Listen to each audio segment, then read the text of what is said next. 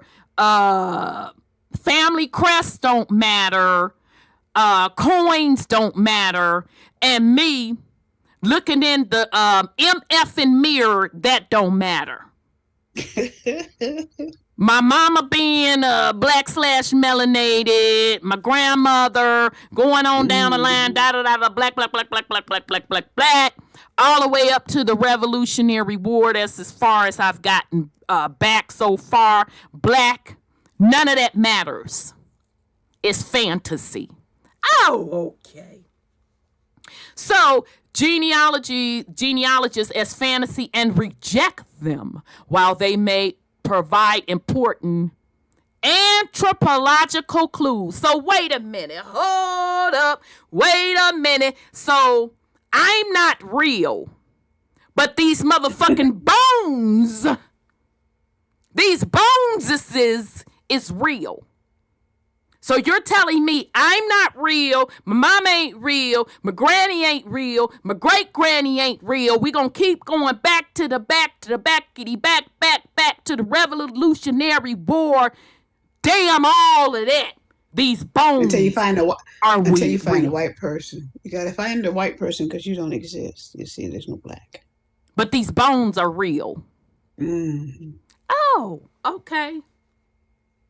Why would old Dutch families believe they are descendants from Romans in whatever that is? I don't know. Yeah, I don't know Catowicks. I'm sorry. Catchwick? Yeah. Dutch families. Catchwick. Black Romans. Right. And this also reminded me of Shakespeare too, when they talk about they always reference their descent from Romans, from like classical people and the Bible.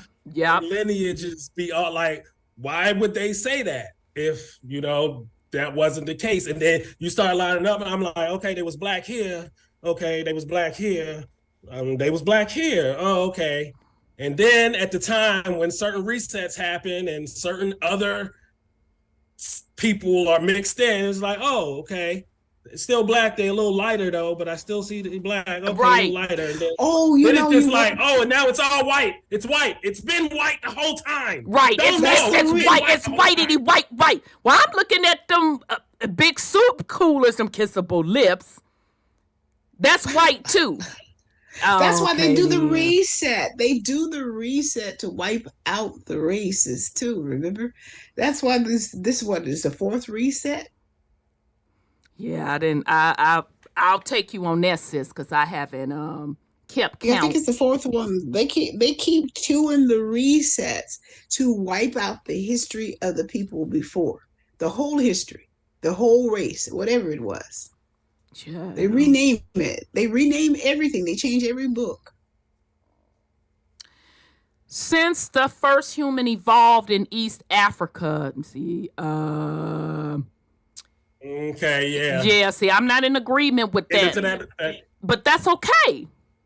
Where the oldest human bones are found and black skin is merely an adaptation to the environment, it is plausible that the first humans, Adam and Eve, if you will, were dark brown people. A part that migrated towards the equator became pitch black and was called sun people in classical times. Another part moved north to Europe and lost their pigmentation because black skin in the far north leads to vitamin D deficiency. This vitamin is made in the skin under the influence of sunlight. Vitamin D is necessary for the production of strong bones. The whiteness of black people is only possible because of a mutation.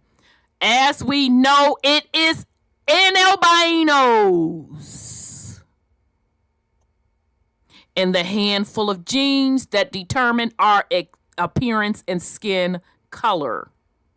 Pure black parents sometimes have one child with white skin.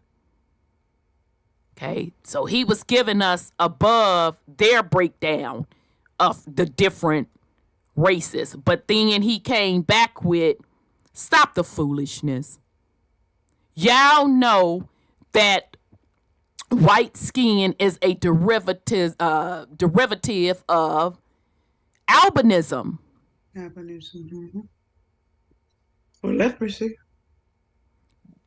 Well, leprosy is like the breaking out in sores and all that, or am I just I just saw somebody with their skin is turning white, and that's the newer leprosy I saw. Not too Okay, long well, ago. I Wow. can't account for that. I can't I account know. for albinism.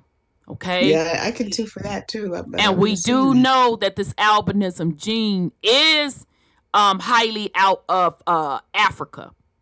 So pure black parents sometimes have one child with white skin. Albinism, usually considered a pathological phenomenon, appears to have at least 5 forms, of which leaky albinism is a lighter form with dark hair, dark eyes, and the limited possibility of melanin production by sunlight. This variant resembles phenomena in sunbathing white people, making it plausible that white people are a fixed albino race. Much respect, Codfried. Much respect. Because every time when melanated people come, well, where did white people come from? They came from black people. It's albinism.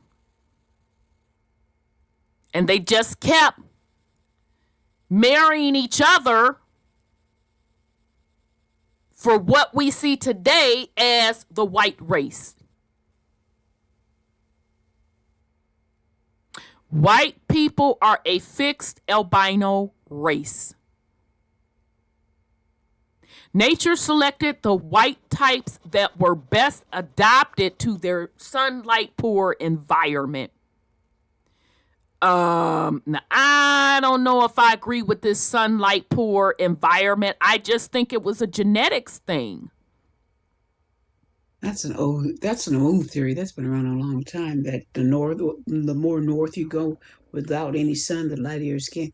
That's been out a long time. That's nothing new. Yeah, that draws back to that whole Charles Darwin. Yeah, because if that's the case, then okay, I'm light up north. Well, not light. What we consider light skinned, caramel skin. Yeah, it's genetics. No. It's 3 things. So what happens to your hair? Your hair goes straight too? Oh yeah, my bad, sis. Because I technically, since I'm up north, goddamn it, Sean, did you lighten up? Because my hair goes straightened up. No, because it's really 3 things. It's you gotta have the mutation. Mm-hmm. You have to be in the region of the mutation and sexual selection. So you gotta have the mutation, and then a bunch of y'all gotta be in the same region, and y'all gotta have sex.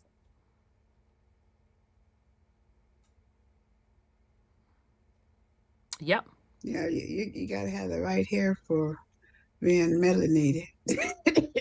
Sometimes, Natural selected the white types that were best adapted. Oh, we talked about that. So it's that Sheikh Anta Diop. Y'all forgive me. I know I'm butchering it. Sheikh Anta Diop. Yeah, believes that white people arose not only in Europe and the far north, but also in Africa. So if we find, I'm sorry, go ahead. And shout out to Lex Will be talking about that too, because we only focus on the ones we kind of get into the North Africa, but it'd be more like, the Central Asia out of the Caucasus, blah, blah, blah. And we only give them a one origin. Right, one origin, exactly. But yeah, what about the ones from North Africa? And remember when we first did this, we talked about Asia was a large kingdom, much larger than what they're calling Asia today. So all of them stands, okay, all of that is really Asia. But I told y'all that white folks came out of Africa and out of Asia. And white folks are a derivative of black people from those regions. Okay? So, if we find light-skinned people such as Berbers, what's that, y'all? Fulanians, Bushmen, Fulanis, Bushmans, and other light-skinned Sudanese throughout Africa, they are native Africans and not descendants of European people. Their culture and language is African. Is it not possible for white parents to conceive a black child without fornication with a black partner? Eurocentric scientists speak of a throwback. Oh, shit. Okay, y'all, I had to translate this. So that's why, that's what I had to do. Oh, it didn't turn to Dutch. Yeah. Okay. I had to do it a specific way, so y'all just gonna have to, what is it? Translate section. Okay, insert. Oh, it's Dutch. Oh, yeah. Yeah, I had to translate this. Okay, so Eurocentric scientists speak of a throw back as an explanation for Afrocentric traits, while the parents are said to be white and allow themselves to be misled by forged paintings and edited photos of the four parents. My research points to deliberate fakes of portraits to hide the colored ethnicity. Strangely enough, Eurocentric anthropology believes that some East African people are also white and belong to the European race. I'm scratching my head on this one. This is based on the narrow faces, the narrow nose, and the thin lips of some Neolithic and desert peoples. This only works in theories, Rogers argued, because once these Neolithic Ethiopians and Somalians arrived in America, they were automatically labeled niggers.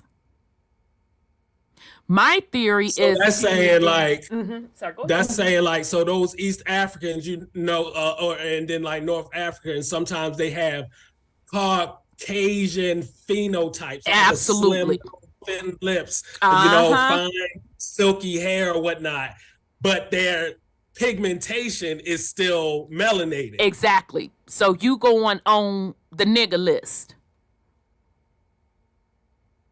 113th.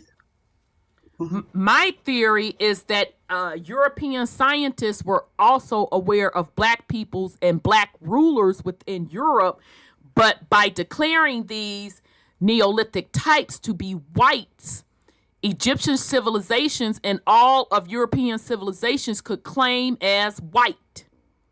With that, Black Africa was declared uncivilized. Because the archaeological evidence pointed too much to blacks, such as the pitch black mummies of the old pharaohs, images of pitch black pharaohs and other elite Egyptians were stripped of their paint or painted white. Fake antiquities were also made with snow white, blue-eyed Egyptians, which themselves ended up in museums as authentic pieces. The rest were kept hidden. Dissenting scientists were silenced, or the black images were dismissed as forgeries by one black Nubian dynasty. One can see these beautiful, often conspicuously damaged, authentic images of royal Egyptians in the Egypt wing of the Louvre. The Louvre, right, the Louvre. Wait a minute, is he saying that you could see the black ones? Yeah, that's what he said. At the Louvre? Okay, the Louvre is huge, y'all. So that's interesting. Okay. The description never mentioned the black ethnicity of the ancient Egyptians, even though this is the first thing that strikes you. The black skin, a broad nose, thick lips, and what is this, y'all? Procrastinus? Y'all know what I'm trying to say. Of the lower half of the face. What are they saying there? I don't know what they saying with that. What he's saying with that word. Nonetheless, today many. Yeah, I don't know what it's describing though. That's what's throwing me off. But nonetheless, procrastination. What does that mean? Actually? Yeah, as described. I don't know. Cause I'm not gonna. Okay, anyway, I'm not gonna get sidetracked. Today, many elitist Egyptians look by mixing with Asians. Where have we seen that before? Mixing with Asian. Procrastination. That sounds familiar to me. Mixing with Asians. That's what I heard. I saw that KW said that. Exactly. Shout out to KW, baby. You welcome here anytime. So, mixed with Asian, that kind of sounds familiar over here in Americans. You know, as somebody cussed me out and say, I'm not part American Indian. I'm sitting up here with the woolly hair that matched the mummies. But you sitting up here looking like a whole ass Asian. Oh, okay. But I'm fencing to sit up here and continue. The foolery is just it's just unreal. Okay? So they mixing with Asians, Greeks and Turks, light skin, and look down on Nubians because of racist indoctrination. They don't want to hear from black pharaohs. Question and methodology or working method. Armed with this knowledge, we return to Berenstein to answer the central question about the black appearance of William the Orange. We got another commercial. Okay, sis, give me the enunciation of this. Iconography. Oh, hold on, I got a commercial on iconography.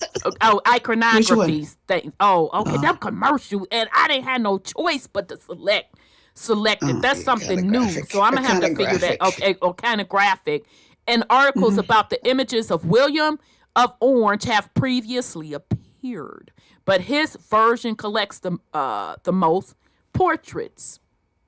Okay, so here's his source for y'all that's gonna come swinging in these comments about Rudd and he supposedly and allegedly don't provide sources. He's giving you the source.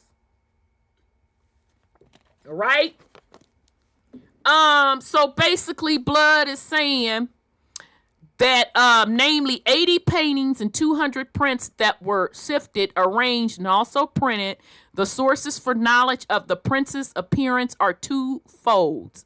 Berenstein writes, namely the images, and on the other hand, the descriptions by contemporaries who have seen the prince.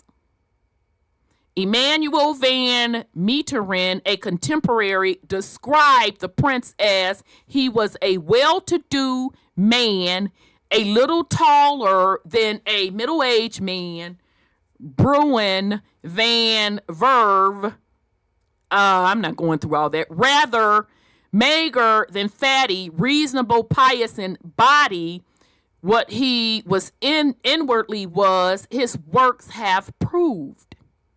In 1639, Joseph writes, among other things, whatever that is, the black. Something, the black. Yeah, because that's Dutch. I don't know why I didn't pick that up. It didn't translate. The face more brown than white.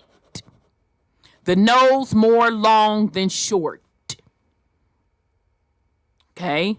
So again, for those that don't know, he gives you the source. The face more brown than white. The nose more long than short. Yeah. Examples include paintings, drawing, glass paintings, prints, medals, and sculptures under the heading the what is it, child? Iconography, right? Iconographic values of the Okay, value of the prince's image. The author determines which image can be a faithful image of the prince. This shows how often there is great uncertainty attached to old portraits about the alleged maker, the province, the date, and about later addition of names, maker, family, coats of arms, etc. It is also certain that many portraits are copies of the originals that have not been found. Like the original portraits of Van Merivelt that are almost always lost to my taste. Some authentic Van Merivelt portraits, such as those of whoever this is, Constantine, what is that? Huygens? Huygens.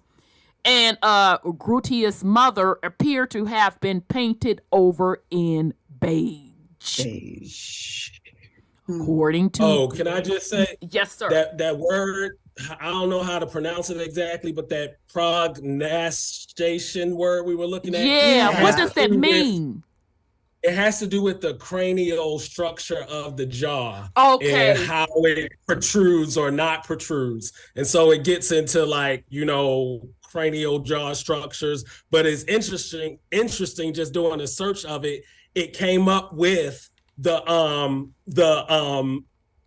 term the Habsburg jaw, which is what we see on the coins. You lied. Clutch my pearls. I know you lied.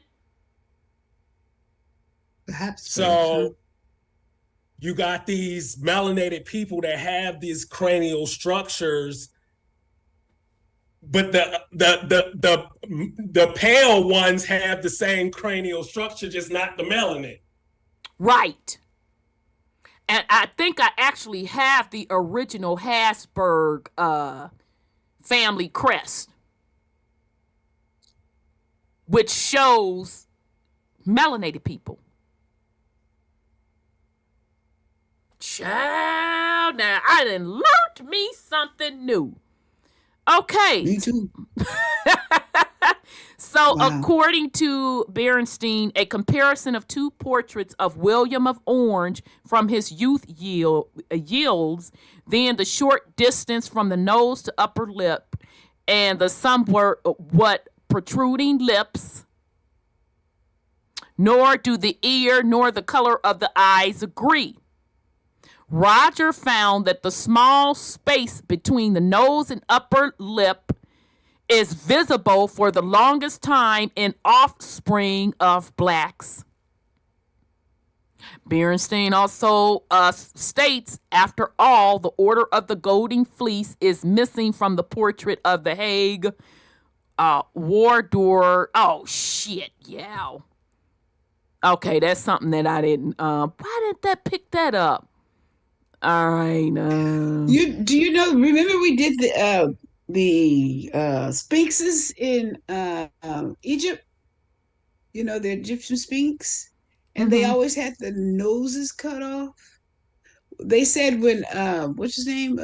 Bonaparte went through there, he shot the nose off the sphinx.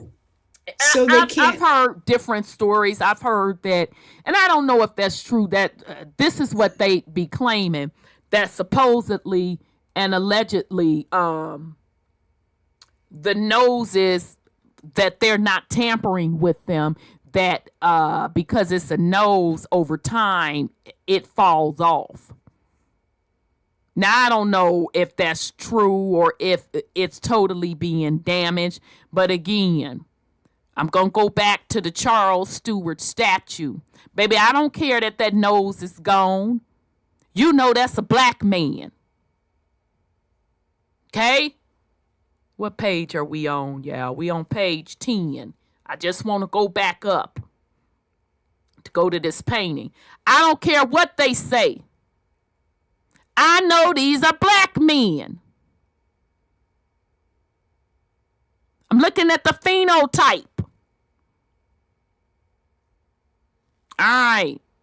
So what did I say? Page 10, right? Damn, we in overtime, y'all.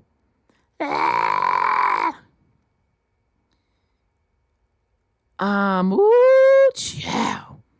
Okay, 'cause I think we're gonna, all right. Hey, sis. Yes, sir. Go ahead while I try to find. Yes, sir.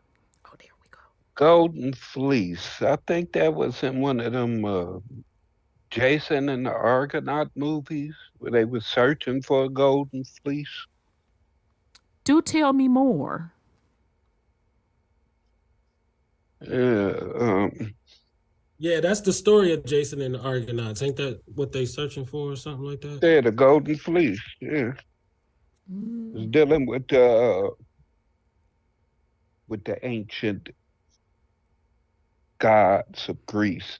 Oh, okay. Okay. I wasn't familiar. That's why I was like, do tell me more. Yeah, because on that original Jason and the Argonauts movie, it was something like that. You had the gods over them watching and hoping that they was gonna fail in the mission, this, that, or the other, just like the other one that was just out recently. Wow. With the gods. Yeah, Greek mythology. Oh, Jason has to retrieve the golden fleece, which is kept beyond the edge of the known world. Oh, interesting. It sounds interesting. Okay. So after all, the Order of the Golden Fleece is missing from the portraits of the Hague, which increases our doubts about identity. So he writes, it's dressed in armor, the command staff in his right hand. The portrait reads, Principe de Oranges. It has sometimes been doubted whether we have the prince before us here. I believe, however, that there are so many portraits related to this portrait in the name of Orange that it is very probable that in about 1566, the prince looked like this. With this short summary, I want to show the iconography. I can't get it right, y'all. Requires a lot of speculation, interpretation, and estimation from the researcher, which means the subjectivity plays a major role in scientific research. It immediately struck me that Berenstein did not make use of clues to the brown color and the protruding lips of the prince when judging the portraits. Without explanation, he printed white images large, while prints showing a very dark brown man with sometimes curly hair were only printed in 3 by 5 centimeter format, as if they were less important for the knowledge of the prince's appearance than the paintings printed in the 10 by 15 format. Given the many uncertainties of the province of the portraits, there is no reason to assume that the large paintings in color would naturally be a more faithful representation than small engravings. All the more so since one often has to deal with painted copies or even reprints. It seems that engravers were more often made after original paintings, and the best engravers made the most authentic looking images. I count at least 32 of the 103 engravings in which the engraver has depicted a dark brown to black complexion. It is very likely that an engraver was able to depict a black skin or a white skin differently by means of hatching. People were also familiar with the external characteristics of ethnicity. The method of printing in the book also gives the opportunity to consider different variations of the same engravings side by side. In addition, it can be seen that on similar engravings, the print sometimes looks much darker or much lighter. However, Berenstein's system is completely flawed because there are copies without it being possible to find out when these copies were made and what was the original, especially in the 19th century. There was a need to make the Dutch heroes tough and Aryan, making these images completely fictitious. My biggest complaint, however, is that many old and new images deviated so severely from the rest that it is impossible for them to depict the prince but remain uncritical in Berenstein's work. Rather, I believe that artists on older commissions sometimes depicted a random dark brown man. On the other hand, in the 18th century, people wanted to make William of Orange beautiful, i.e. white, and gave the painter or engraver his own interpretation of a whitened William of Orange. In the 19th century, all heroes and colored Europeans were depicted as blonde by default.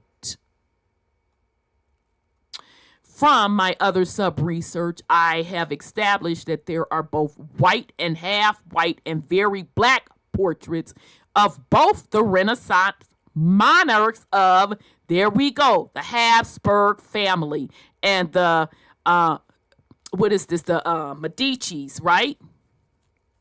Family. Which leads me to believe that these are colored families, okay? And I'm pretty sure I have the crest of the Habsburgs, and I think I have a picture of one of the Medici princes, if I'm not mistaken. William of Orange became a rebellious vassal of Philip II. His great-grandson, Stadtholder William III, had Medici's ancestors. His uncle, baby, I love, come on with it, Brother Edmond, because you know my blood boils, baby, when they talk about these Stuarts. You mean Charles II, the swarthy. Swarthy means black.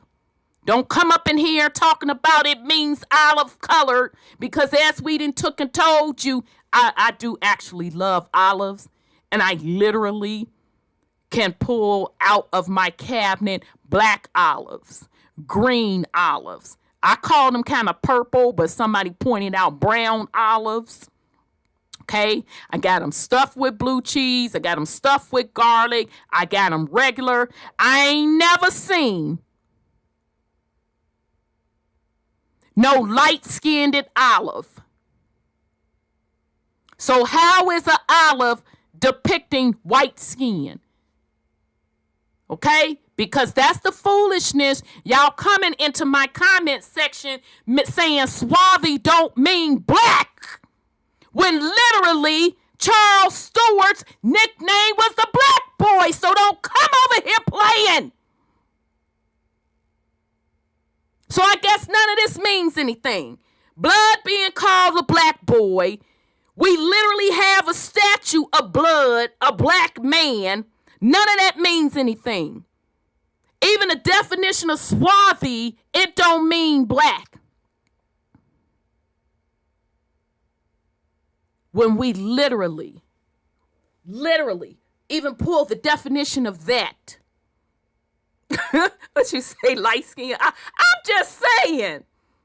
Because I'm literally an olive eater. And matter of fact, I ain't ate dinner, so I'm going to go on and get me some olives to snack on. Go on with the foolishness now. Go on and play with somebody else. A light-skinned olive. Child, they don't stop playing with me.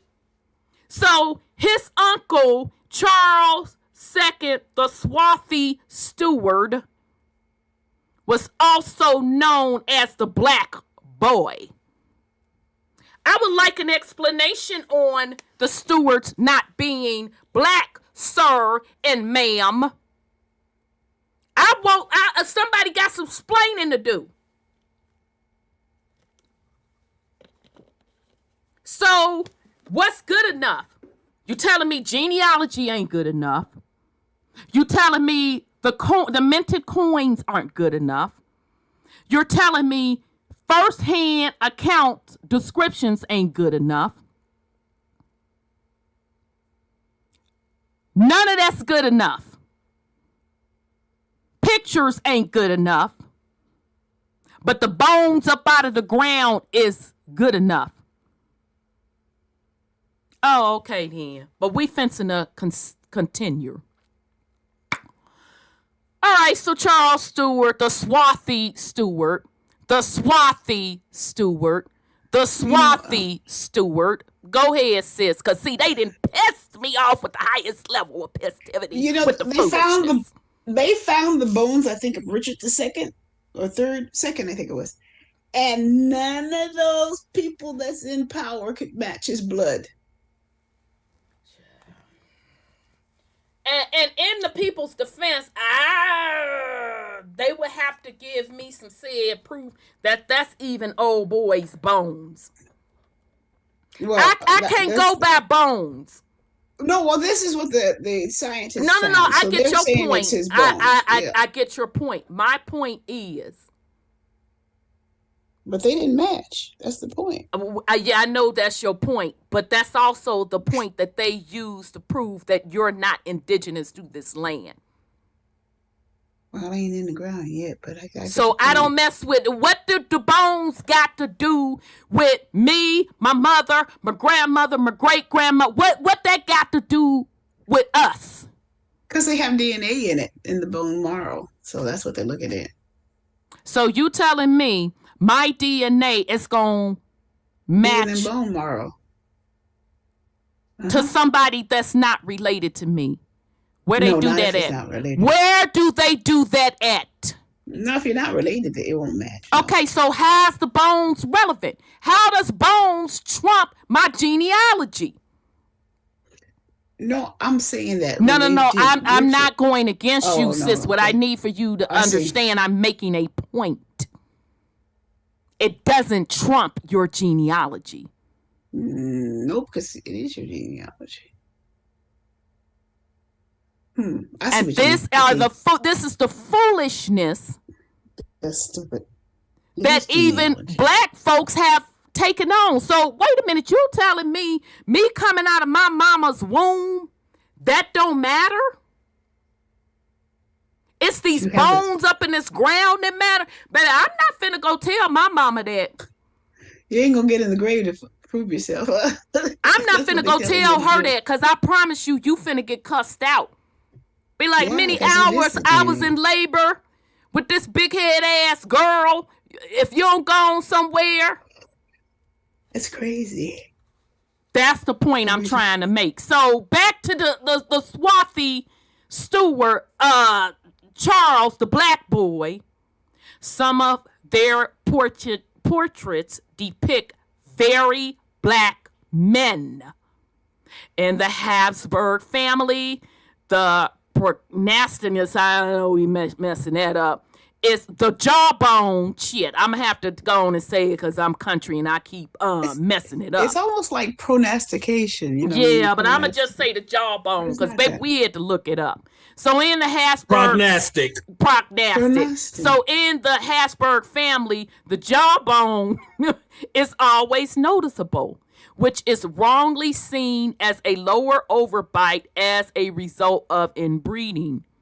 The Habsburg family was proud of its protruding jaws and chin and hook nose and of its dark skin. Maximilian I Habsburg had himself depicted as a brown-skinned god in order to conquer the emperorship.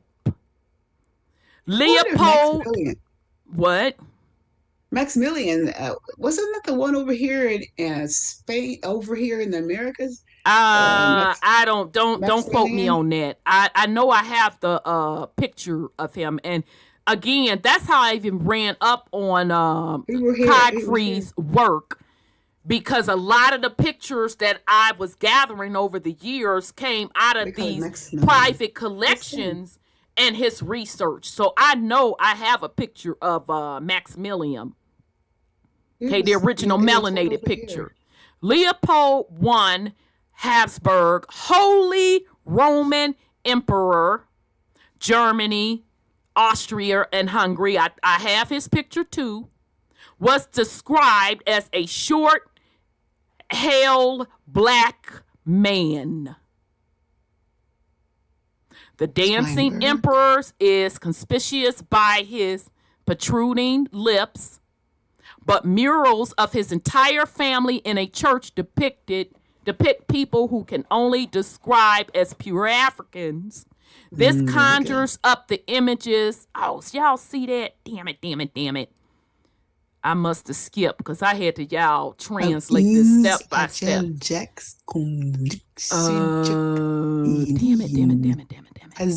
Hale means strong and healthy. Strong and healthy. Thank you. Especially an elderly one. Okay. Thank you for that. All right. So this conjures up the image or the noble, royal, and imperial black elite in Europe, of which the family of Orange formed a characteristic segment. So we're going to stop right there. Let me highlight so we'll know what we picked up. Now I'm saying that. The way this document came across. Okay, I'm just going to save that. Okay, so we're going to pick back up next week. Think that's enough overload. Yeah, an hour. For this week.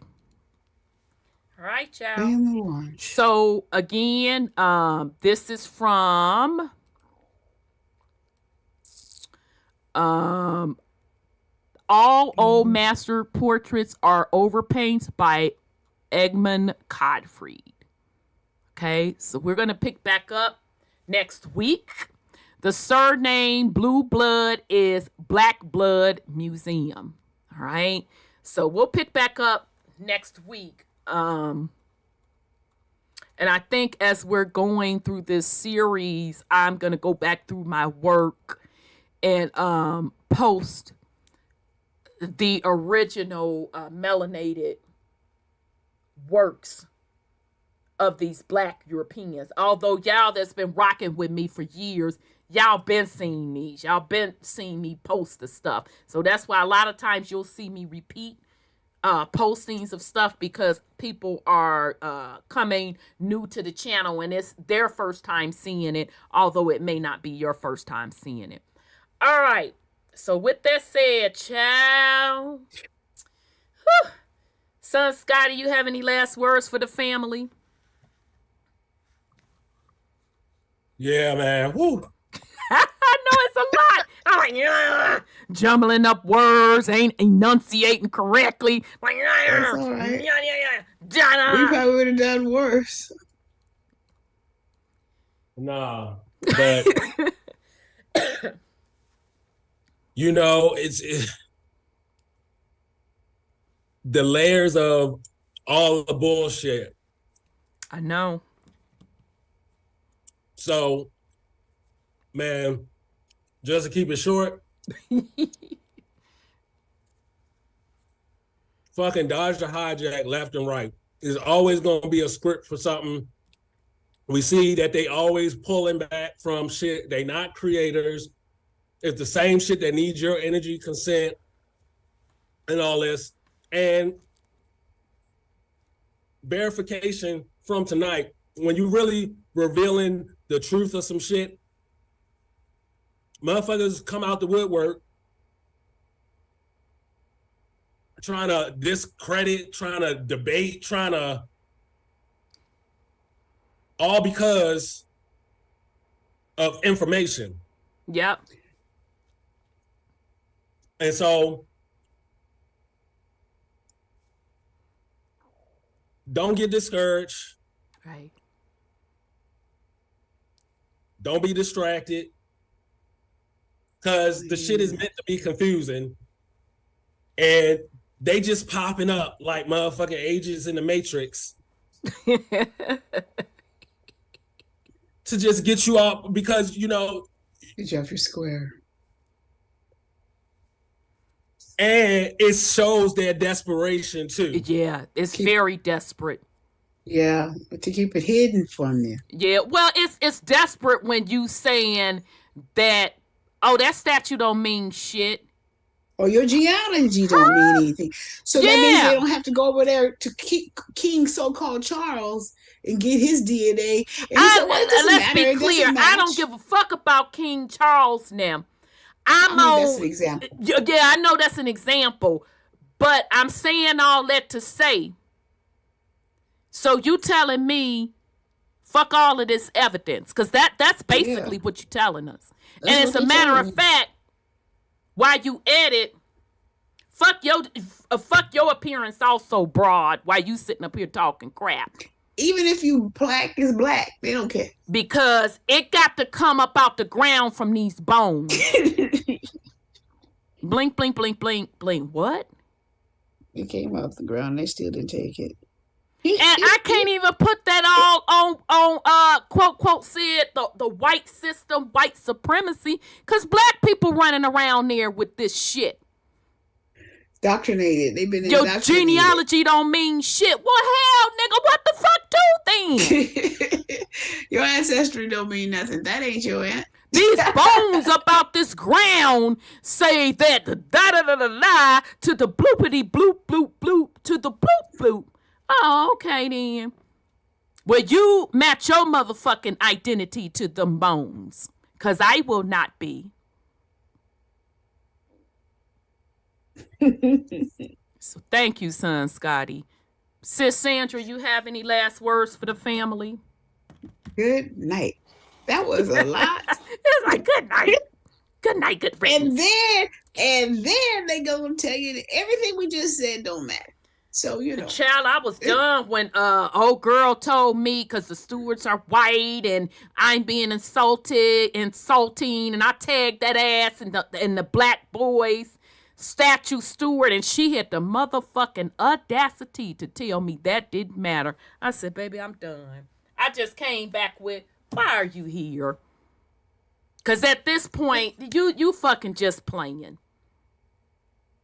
You know, I heard a story a long time ago that a lot of people were kidnapped from Europe, and they don't even know where they came from.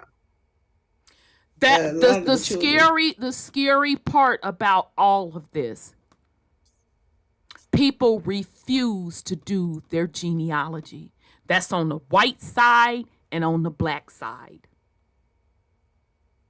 Now, those of us that have been doing our genealogy, we have even seen where white people, I know it happened to me, where they attached their ancestry by mistake. They weren't doing it maliciously onto my people's ancestry.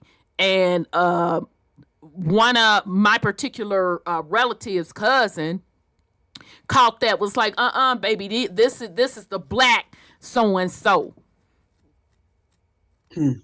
And that particular white family took their stuff off of our genealogy. And, I'm not the only one that has said that. I know a couple of melanated people that have been doing their genealogy have said that.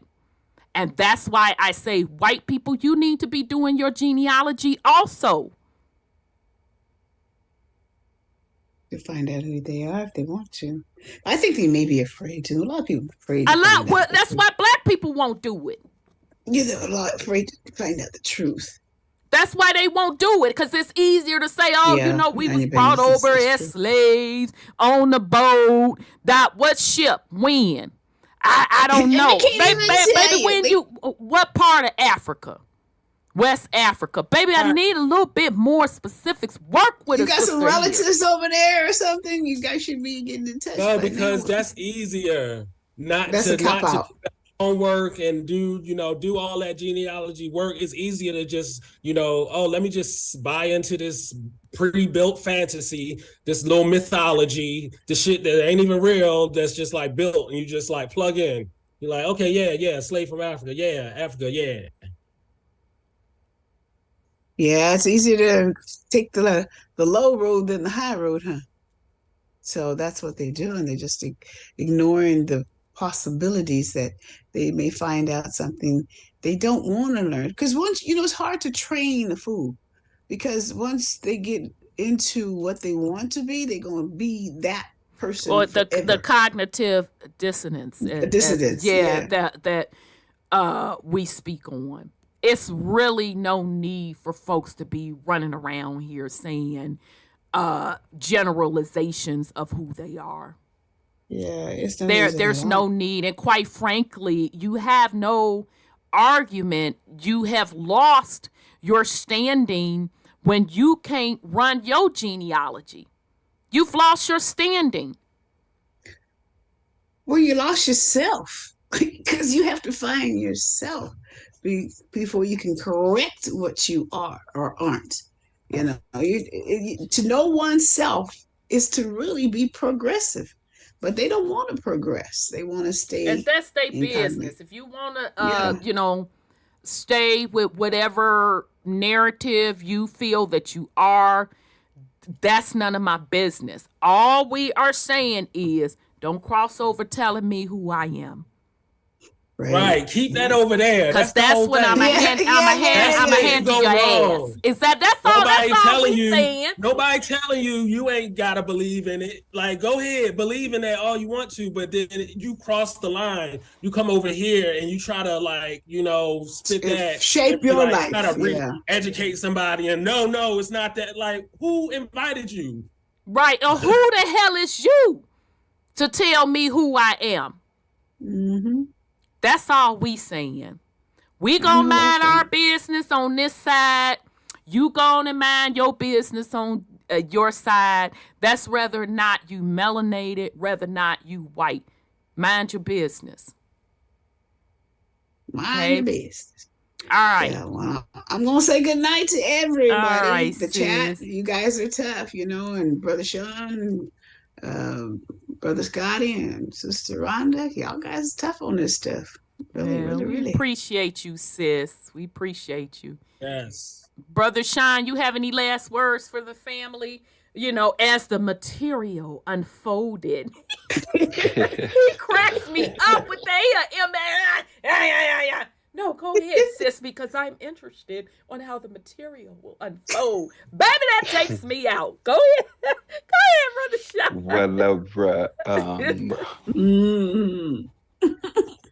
If the journey is about self, why are so many people worried about everybody else? If you are what you say you are, and you're the divine royalty from this place with immense treasures that the whole world is after, why are you staking your claim here? Why is your stance being made here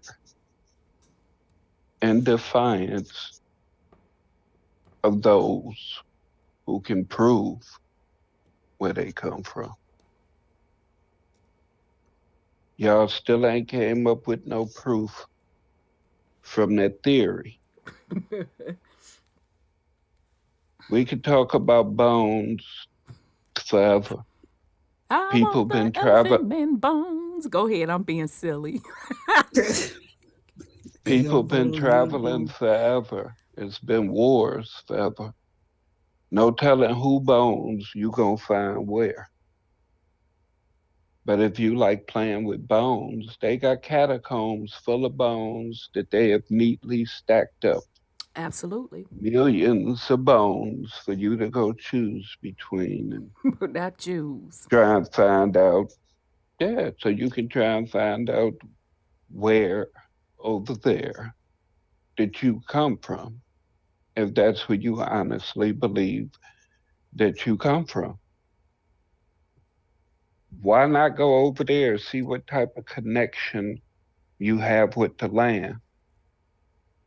See what type of connection you have with the indigenous plant life, the indigenous animal life. I mean, it's all type of ways to be able to tell and feel if you are from a particular region. What part of their history or present moment includes you? Mm-hmm. Everybody keep trying to go back to the past. I didn't know all these things. And not facing their current situation as to who you are in this present moment. It's not so much who your ancestors were, because you're not exactly the same as any of them. You are a whole different creation. You don't know how many tribes you're comprised of if you don't know your genealogy. Absolutely. Yeah, that's true. You don't know what energies you're channeling into. You don't know shit. Absolutely. All you know is what you were told. And if certain things weren't told to you by the indoctrination system, if you didn't see it on TV, if Alex Haley didn't include it in Roots, it didn't happen. It's bullshit. Right. Yeah. It was true. It was on TV. Brother Sean, what you talking about? That's the only time it's true. I know. If it come on TV and it come on at certain times of the year, if it falls off into an agenda, it's true. Mm-hmm. The only forbidden knowledge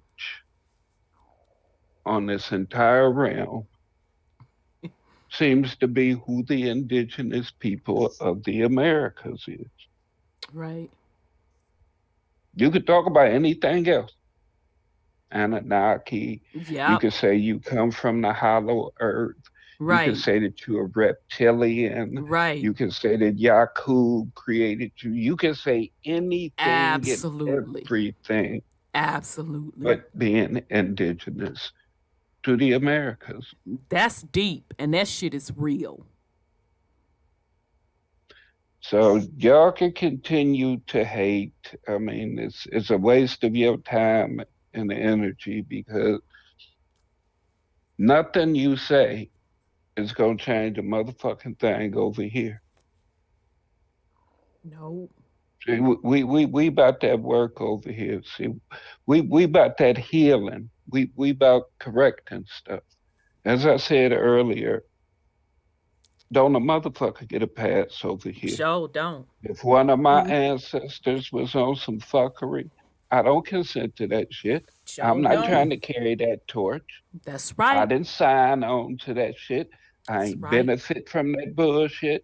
I don't want to hear about that bullshit, because it ain't got a goddamn thing to do with me. Absolutely. I ain't do it. I don't give a fuck about it.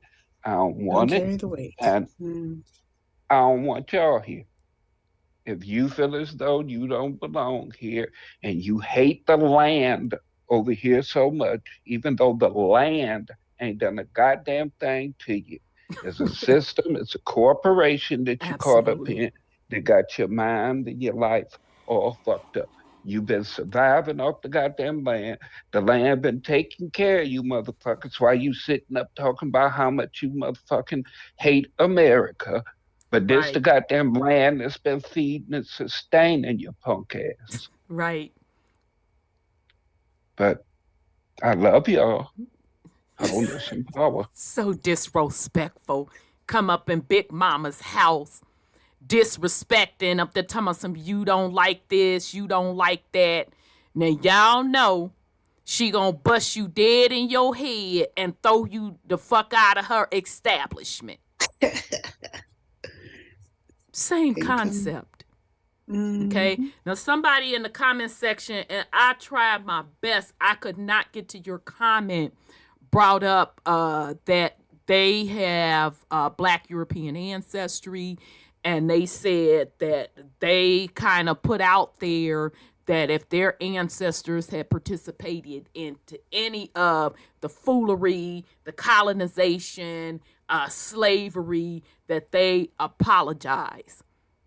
That, you know, they don't consent to it, any of that. And I certainly wanted to go under your comment and speak on that and say kudos to you. But for whatever reason, I couldn't get to your comment, baby. Okay? Nobody gets a pass. This is not about Black. This is not about white. This is about truth. Truth don't care about your feelings, about what Rhonda supposedly and allegedly said, or anybody else on this panel, what Codfried and supposedly and allegedly said, or anybody else that y'all out here swinging on. It's about truth. Now, I'm far from saying that we perfect over here. I'm, certainly scheduled to make mistakes and jumble stuff up. But what we do not do over here, we don't push an agenda. We don't regurgitate doctrine. The truth has to stand on its own. And if I don't know, I don't know. I'm okay with not knowing. Rhonda didn't invent this information. Okay? Other people did the hard work, do they research, they sources check out. Y'all got a problem with that. But when we did the series on the Anunnaki and them, and we were going over mythology, we clearly said it was mythology. Now, Sean, correct me if I'm wrong. Says Sandra, correct me if I'm wrong. Not a motherfucker had a thing to say about it. As long as it is. So I could talk about aliens with the foolery, this, that, coming and in the the third. spaceships. And everybody was happy. What's the face now? Ain't nobody said a motherfucking thing. They were all happy. But as soon as we get on this shit, now everybody's in the uproar. All the sources ain't right. Oh, that statue is bullshit. Oh, that coin is bullshit. But Anunnaki and them wasn't. That wasn't bullshit. I'm motherfucking confused. Well, they like fairy tales. Exactly. This grown people shit. Yeah. You have the right to live in whatever reality you want to live in. But there is a movement going where it's certain fractions that we're tired of the bullshit. We're not consenting to the bullshit. We don't care if it's black, white, whose bullshit it is. We're not consenting to it. Yes, sir. I think that's the problem. We don't have a token on the panel. What you mean? Like a white person? Yeah, we don't have a token white. Oh, we would be credible. To believe us. We would be credible if we had a white person on the panel. Oh, funny. That's right. Oh, I forgot about that because the white, and this is no slight to white people, because the white man's ice is colder. Oh, my bad. My bad. Yeah, touche. Because if you think about it, in their programming, they have always had a token black. That is what made us gravitate to their programs, because they were inclusive.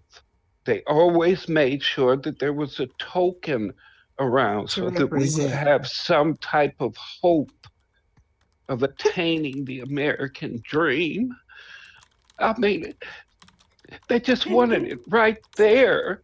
So, I mean, that's what our people are used to. So, because I can't we stand have to give them a Zaddy. token white. I They can't have to stand have a token Zaddy, but Zaddy validates it. Oh, okay. Exactly.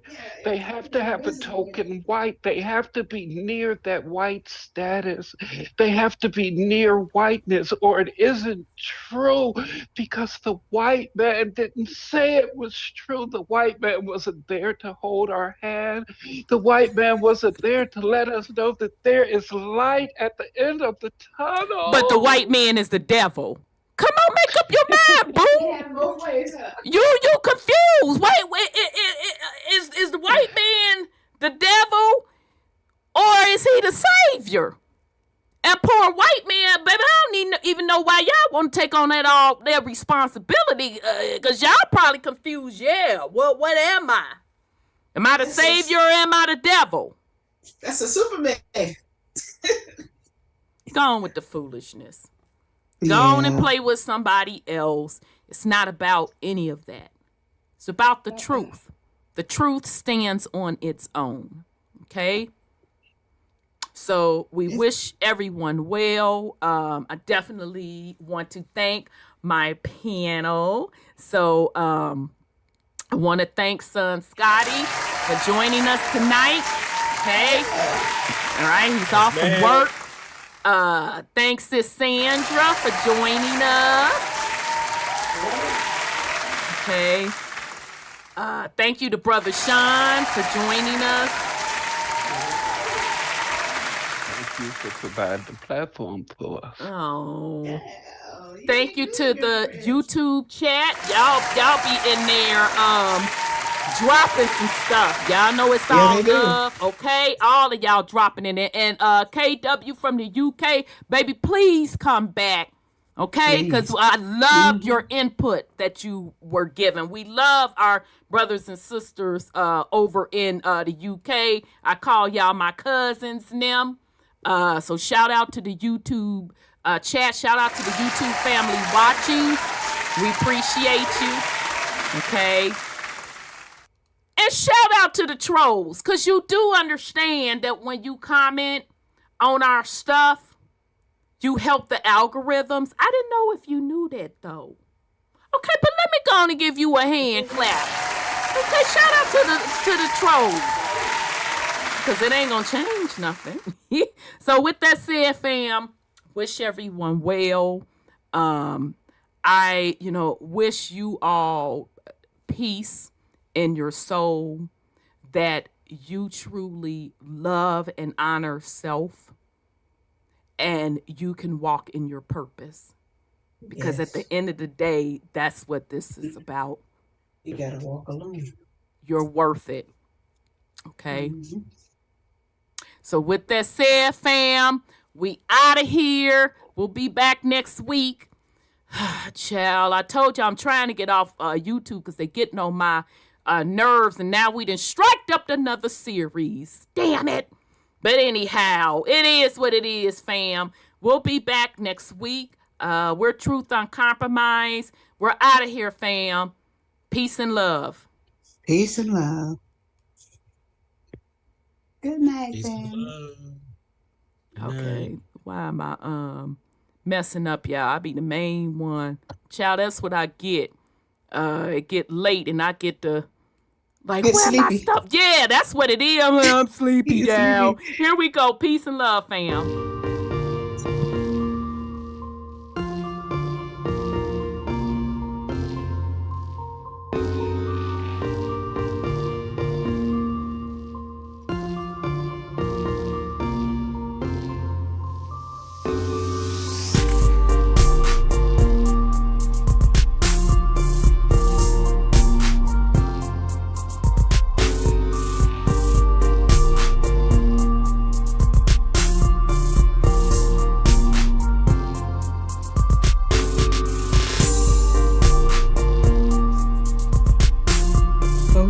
Oh,